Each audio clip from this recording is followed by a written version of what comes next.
Prezados alunos, aqui é o Antônio Banvart, professor dessa disciplina Termodinâmica 1, EM 360B, e esta minha segunda aula gravada vai versar sobre a primeira lei da termodinâmica para um sistema. Então, primeira lei da termodinâmica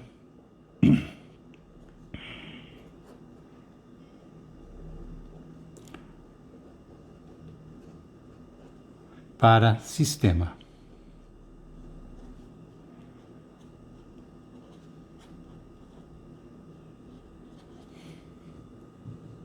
Ok? Muito bem. Nós temos temos um roteiro para seguir, né? Nós vamos falar aqui. Primeiro nós vamos falar um pouquinho sobre a energia, né? Mecânica, vamos dizer, aplicável a sistemas puramente mecânicos.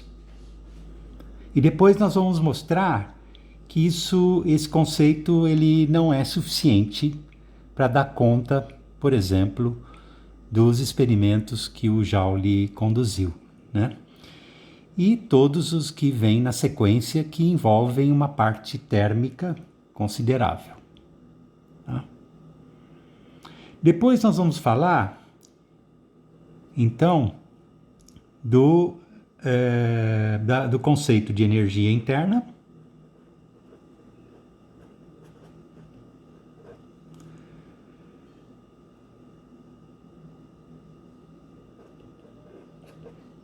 vamos falar de energia total,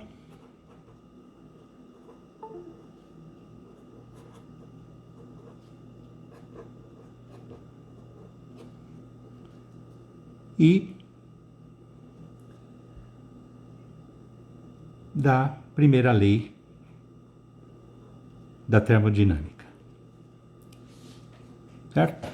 Claro que os conceitos de energia interna e energia total, eles surgem em decorrência, né, do experimento de Joule. Então, eles vão estar sendo mencionados aqui em conexão com o experimento de Joule. Por último, nós vamos falar um pouquinho também sobre ciclos, né, que são processos cujo estado final coincide com o estado inicial. Ok, pessoal? Então vamos começar o nosso assunto. O primeiro ponto que seria bom a gente aqui relembrar, né? Já foi apresentado, é a conservação de energia. Conservação de energia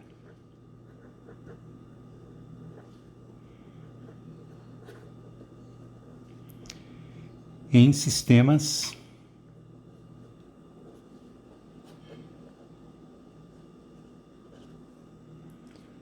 puramente mecânicos. Puramente mecânicos.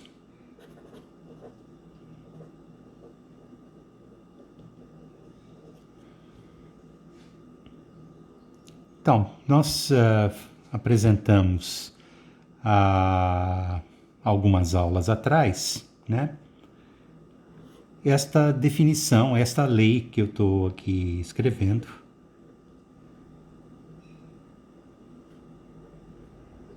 O trabalho da força resultante sobre o corpo, sobre o sistema, né? Excluindo o peso, é igual à variação da sua energia cinética, vamos chamar aqui entre um ponto 1 e uma posição S1, tá? E uma posição S2. Isso aqui é deslocamento, né? Então, 1 meio de M V2 ao quadrado mais mg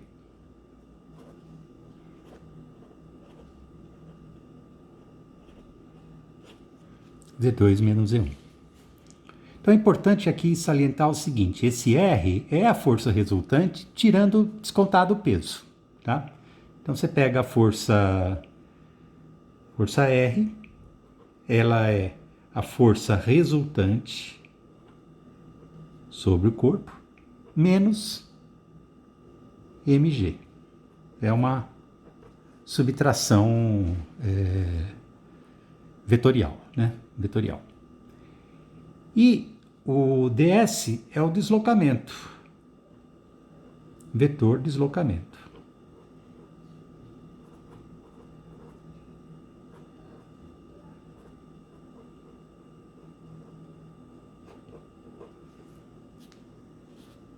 Certo? É uma consequência dessa definição que o R acaba sendo a força, a resultante das forças de contato. Resultante das forças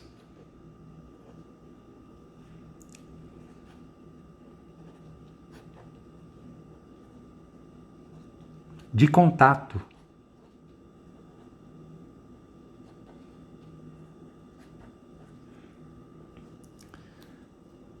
entre o sistema, o corpo, no caso, né, e a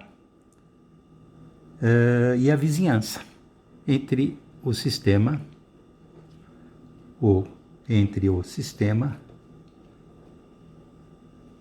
e a vizinhança.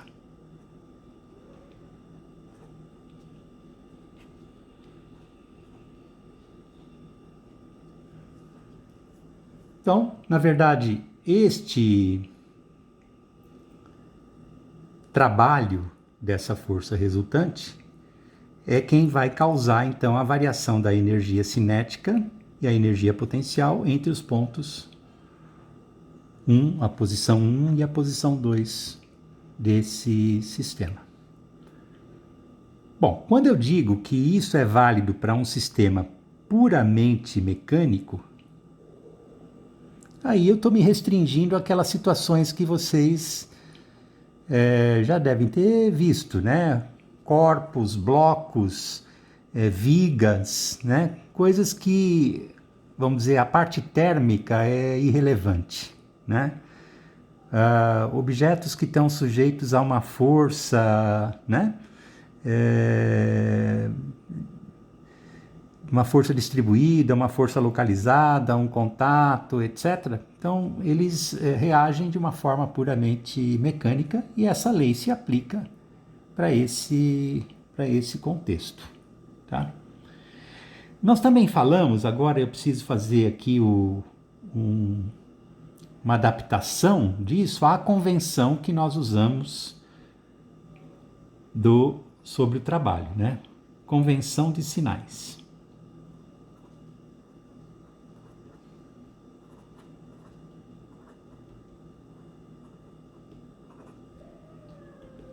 Então, quando eu estou me referindo em termodinâmica, né, a um sistema separado, né, de uma vizinhança,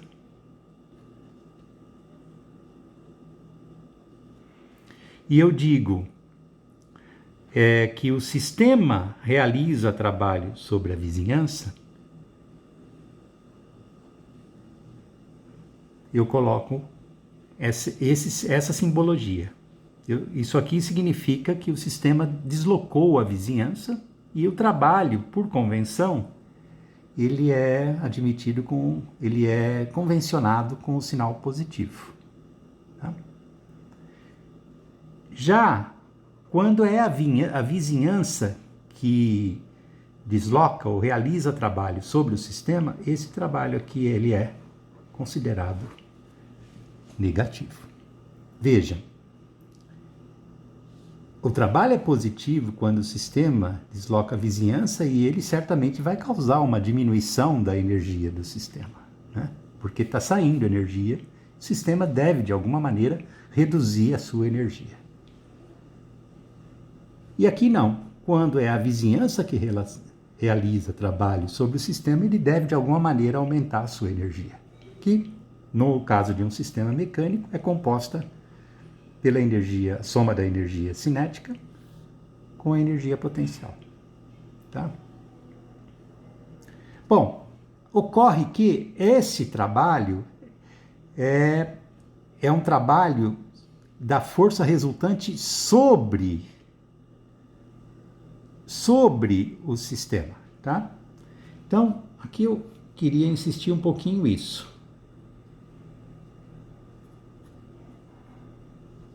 Como ele é um trabalho sobre o sistema, R é a resultante sobre o sistema, então a analogia é com essa situação aqui, uma força externa, né, sobre o sistema. Tá? Então, para adaptar essa definição à nossa convenção de sinais, né, a gente estabelece aqui a gente faria da seguinte maneira: menos R' ponto ds, porque agora o R' é justamente a reação, né? É justamente a reação da força da vizinhança sobre o sistema, tá? Então, é a reação, quer dizer, é a força do sistema sobre a vizinhança, certo? Do sistema sobre a vizinhança. Uma é a reação da outra, na verdade, né? Sobre a vizinhança.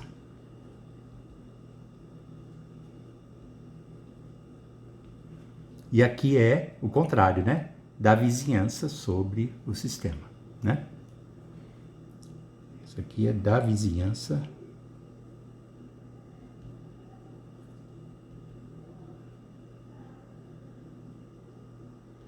sobre o sistema.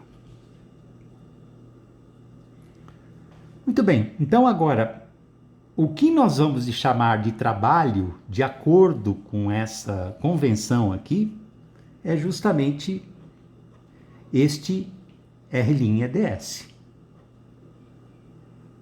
Então eu vou colocar como menos W, tá? No sentido de que, quando o sistema desloca a sua vizinhança ou realiza trabalho sobre a vizinhança, esse trabalho será positivo, mas deverá portar um sinal negativo aqui, por conta de que esta perda de energia devido ao trabalho realizado causa uma redução, né, nas energias cinética e potencial, ou na soma das duas, do sistema. E vice-versa. Quando é a vizinhança que realiza trabalho sobre o sistema, esse trabalho vai ser negativo. Mas com esse negativo aqui, esse outro, fica positivo. Ou seja, no total, essa condição aqui vai causar um aumento da energia do sistema. Portanto, o que eu quero deixar aqui para vocês é: a conservação da energia em sistemas puramente mecânicos se escreve dessa forma: 1/2 de m V2 ao quadrado menos V1 ao quadrado mais mg Z2 menos Z1. Ok?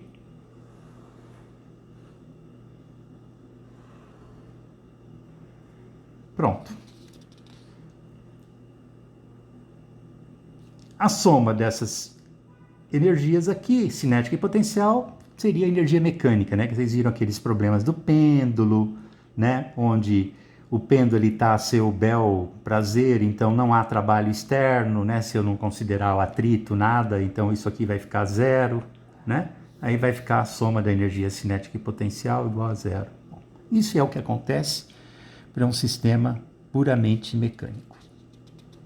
Bom, agora vocês vão lembrar, né, que eu preciso dar conta, até por causa do próprio experimento de Joule que eu descrevi na última aula, que um sistema como um fluido, por exemplo, um gás, um líquido, né,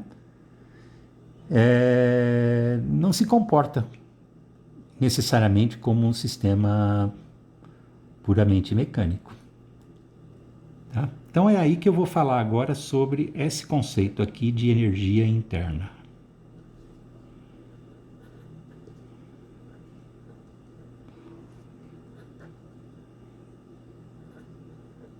Energia interna. Bom, o conceito vocês certamente conhecem, né?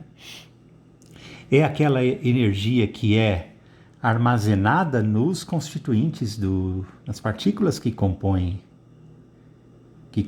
o sistema. Tá?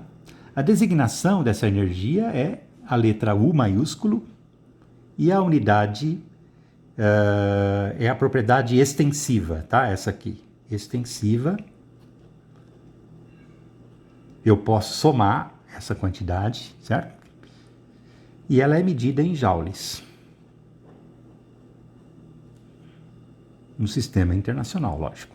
Tem outras unidades do sistema inglês, como depois vou mostrar.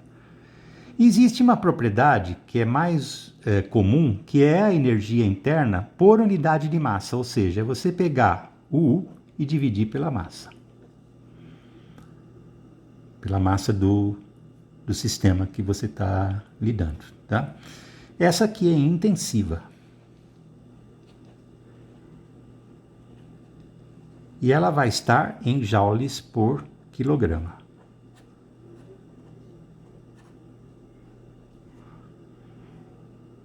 O detalhe é que esta aqui, é importante saber que ela é uma propriedade que é tabelada. E nós vamos aprender a obter o valor dessa energia interna específica tabelada em função de P e T.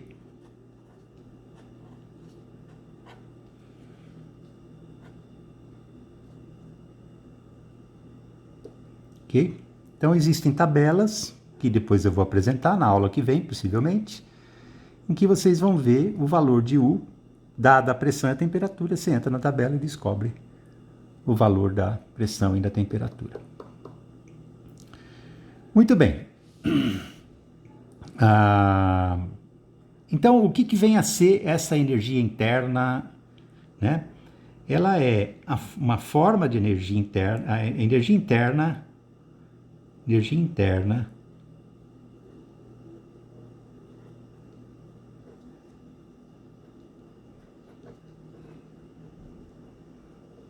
é uma forma de energia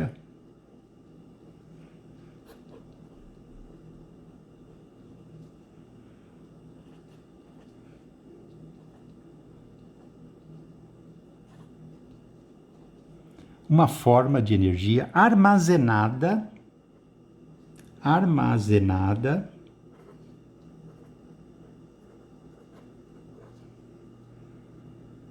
no interior do sistema. No interior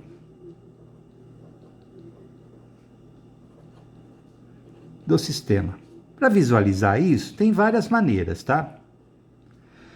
Você pega uma barra de metal, né, e aquece essa barra, ela vai aumentar a sua temperatura. Ela eventualmente vai ficar incandescente, depende de quanta energia você fornecer, né?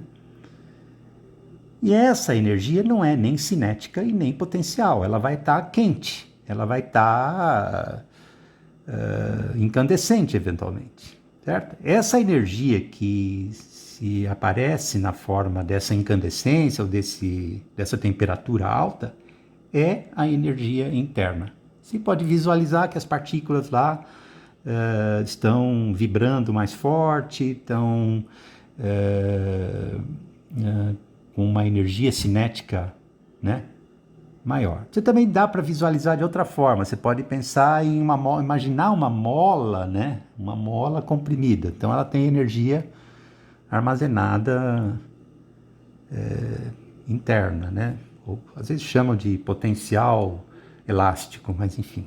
Seria um jeito de visualizar alguma coisa que está armazenado e que não é nem a energia cinética e nem a energia potencial gravitacional.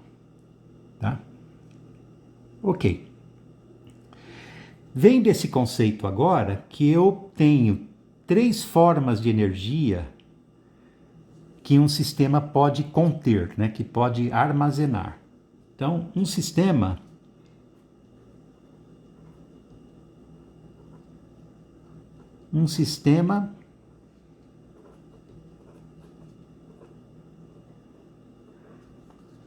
possui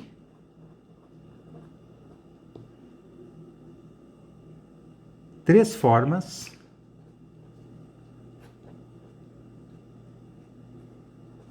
de energia.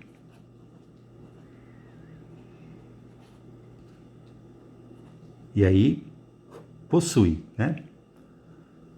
Ou também, se quiser dizer, contém, como propriedade, tá? Então, a energia interna é uma propriedade.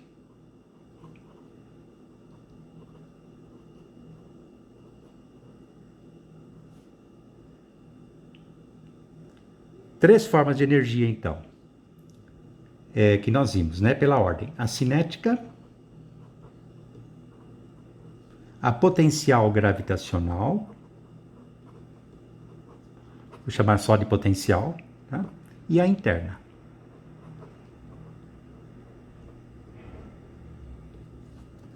E isso dá origem a uma propriedade nova, que é a energia total.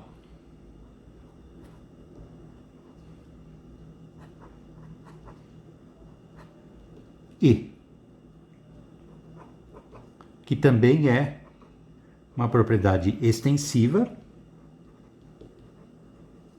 dada também em joules, e a energia específica, né, E minúsculo, que é o E sobre M, intensiva, e que é dada em joule por quilograma.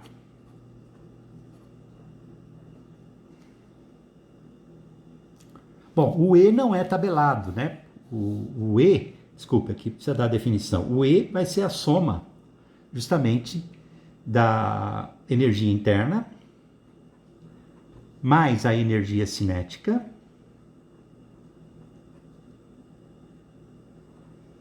mais a energia potencial gravitacional. Tá? Energia cinética, esse V que está aqui, é a velocidade do centro de massa. Se o corpo está parado, velocidade zero, não tem energia cinética. Daqui também, energia potencial, o Z é a coordenada do centro de massa. Então você imagina que o sistema pode ser representado pelo seu centro de massa, pega a coordenada dele, a elevação dele, que é a coordenada que aponta na direção contrária à gravidade, tá? Esse é o Z. Soma com a energia interna. E aí você tem a energia total. Então, se você dividir pela massa, essa equação vai ficar, lembrando aqui a definição, E sobre M vai ficar o E, energia total específica. O U dividido pelo M vai dar energia interna específica. Mais V ao quadrado sobre 2, mais GZ. Né? Porque eu também dividi pela massa aqui. Certo? Muito bem. Da agora para frente, todos os nossos sistemas vão contemplar formas de interação que não são apenas trabalho e formas de energia que não são apenas cinética e potencial. Tudo isso respeitando essa ideia de que o corpo vai poder ter, o sistema vai poder ter energia potencial, energia cinética e energia interna. E os efeitos térmicos estão contemplados aqui. Claro? Muito bem.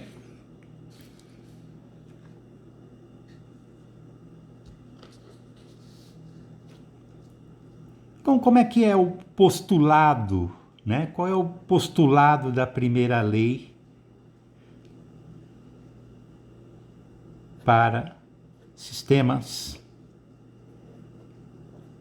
fechados, né? Sistemas termodinâmicos. Se eu tivesse apenas efeitos mecânicos, né, trabalho mecânico, eu teria isso aqui, né? Eu colocaria da mesma forma que a lei da energia, a conservação da energia num sistema puramente mecânico. Eu colocaria agora menos W, agora acrescentaria o efeito da energia cinética potencial e agora eu vou acrescentar a energia interna, tá? Então vai ficar o 2 menos o 1 mais 1 meio de M V2 ao quadrado menos V1 ao quadrado, se existir, né, variação de energia cinética. Muitas vezes aqui nesse curso não vai acontecer isso, mas pode acontecer, né? Mg Z2 menos Z1. Ou seja, se houvesse só trabalho, ele seria o responsável agora por essas três formas de energia que, em última análise, são E2 menos E1. Né? A energia no estado 2, energia total, é U2 mais 1 meio de mv2 ao quadrado mais mgz2, certo? Esse dá o E2. E o E1 é a soma do U1 mais 1 meio de mv1 ao quadrado mais mgz1, certo? Agora, lembrando do experimento de Joule, né? Lembra do experimento de Joule? Vou pegar aqui a folha que eu usei. O experimento do Joule, a água é um sistema que numa primeira fase do processo, na primeira etapa do processo, está recebendo trabalho a partir desse deslocamento do peso aqui, na queda desse peso, e através do eixo e dessas pás aqui, ela vai atritar as pás entram em atrito com a água, e eu represento aqui como sendo um trabalho realizado pela vizinhança sobre o sistema que é a água. Por causa do atrito, essa energia, esse trabalho vai ser internamente aqui dissipado no interior da água e a temperatura vai subir. Esse é o primeiro processo. Então veja que a água não é um sistema puramente mecânico, né? A água é um fluido que vai receber uma interação que faz com que ela aqueça. É a vida, certo? Variação de energia cinética na água, o centro de massa, acredito que tenha sofrido uma variação de velocidade irrisória, porque você vê, isso aqui está confinado, né? Então vai ter lá uma agitação, ok, alguma energia cinética vai haver, mas a variação dessa energia cinética é irrisória, né? E nem precisa ser considerada aqui. Agora, a energia interna, sim, a energia interna ela se reflete no aumento dessa temperatura, né? Então vai haver sim uma variação da energia interna, que está contemplada, essa variação da energia interna está contemplada aqui nesse termo. Tá? Na segunda fase do processo, entretanto, ele removeu o isolamento. Veja que aqui tinha um isolante térmico que não deixava trocar calor, certo? Então, na hora que esse isolante é removido e não tem mais esse peso caindo aqui, vou deixar a situação mostrada desse jeito, esse calor aqui, ele vai fazer, ele é a forma de energia, né, que ocorre quando há uma diferença de temperatura entre o sistema e a vizinhança, né? Então, eu agora preciso adicionar explicitamente essa forma de energia, tá? Então, eu vou colocar aqui a letra Q, que por nossa convenção, né, é positivo. Pela nossa convenção, o calor é positivo quando entra. Eu já tinha, inclusive, mostrado. E é negativo quando sai.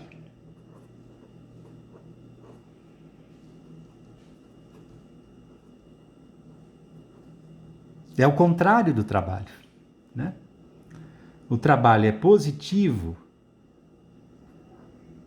aqui é negativo quando é realizado pela vizinhança sobre o sistema, e é positivo quando o sistema realiza trabalho sobre a vizinhança.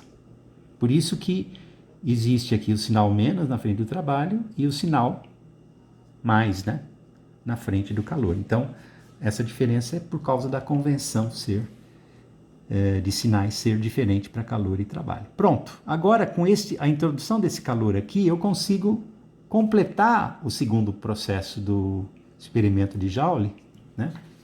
Eu consigo completar o segundo processo, que é aquele em que o fluido retorna ao seu estado original, cedendo o calor para a vizinhança.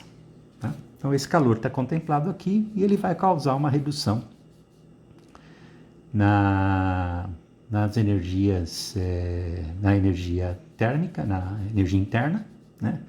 E nesse caso aqui, né, os deltas de energia cinética e deltas de energia potencial são iguais a zero, tá?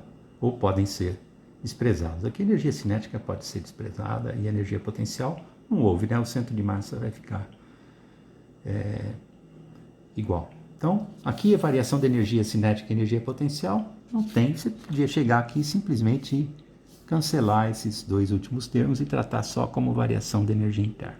Agora, para fins de generalidade, né, para que essa lei fique melhor do que aquela lei que nós tínhamos para o sistema puramente mecânico, para fins de generalidade, a gente mantém aqui a primeira lei escrita dessa forma.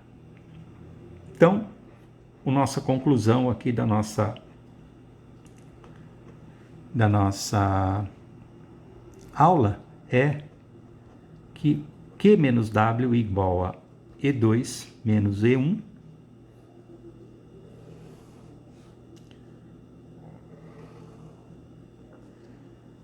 e esta fica sendo a lei da conservação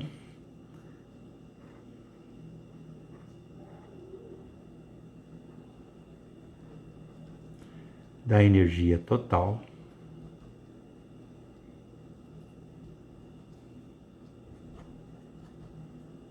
em sistemas.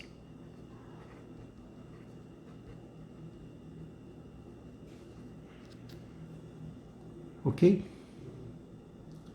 Muito bem. Agora eu preciso falar apenas das variantes que tem essa lei aqui, né? Formas da primeira lei.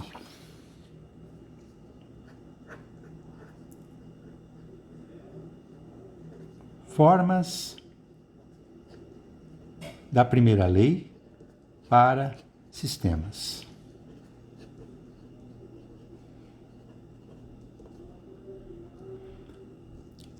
Primeiro, se acontecer um processo diferencial,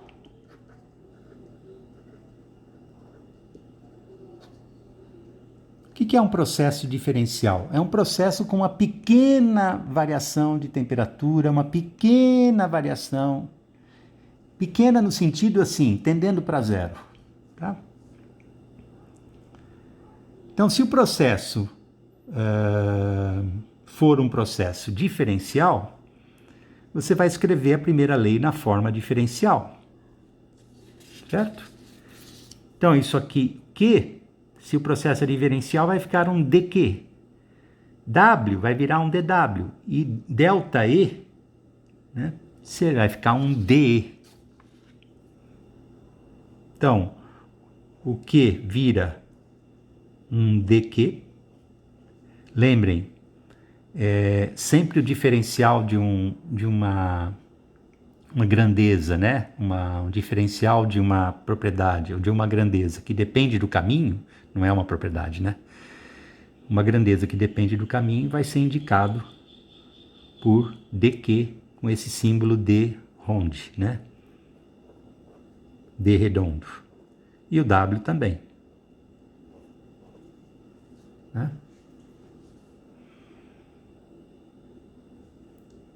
E o E2 menos V1 vai ficar um DE.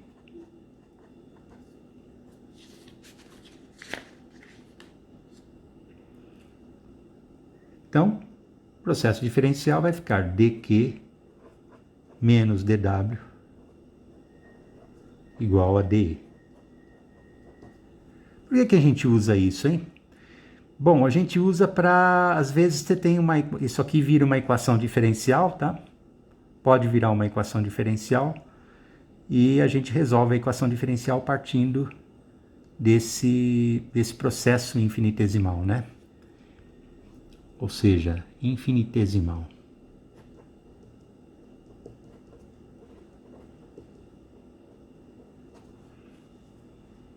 Agora, se for um processo que ocorre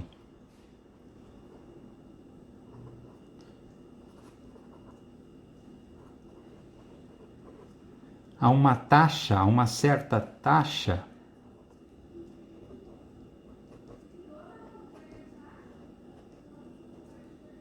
no tempo,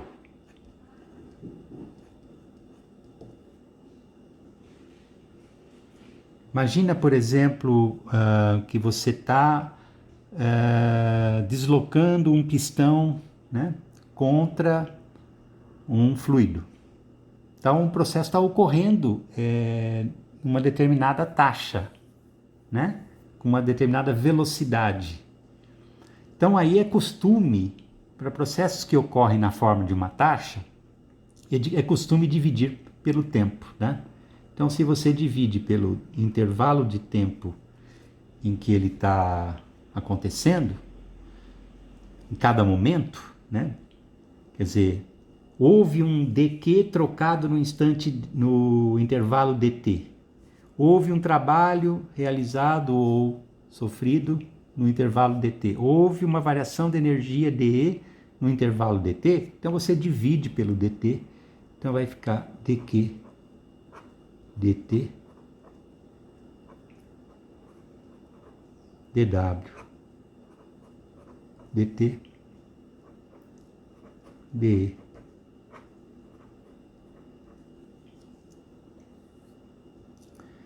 Bom, dQ dt é costume, para processos que ocorrem como taxa, tá? Ele vai chamar de Q ponto. A taxa de troca de calor. Então, se Q é joule, Q ponto é joule por segundo, que é watt.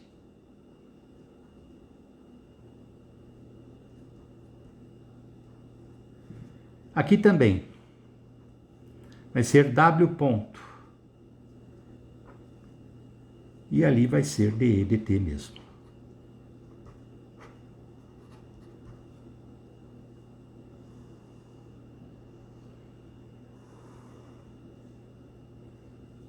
Tá? Q ponto menos W ponto igual a dE dt. Todos aí vão estar em unidades de watt. Todos os termos, né? Q ponto, W ponto, dE dt.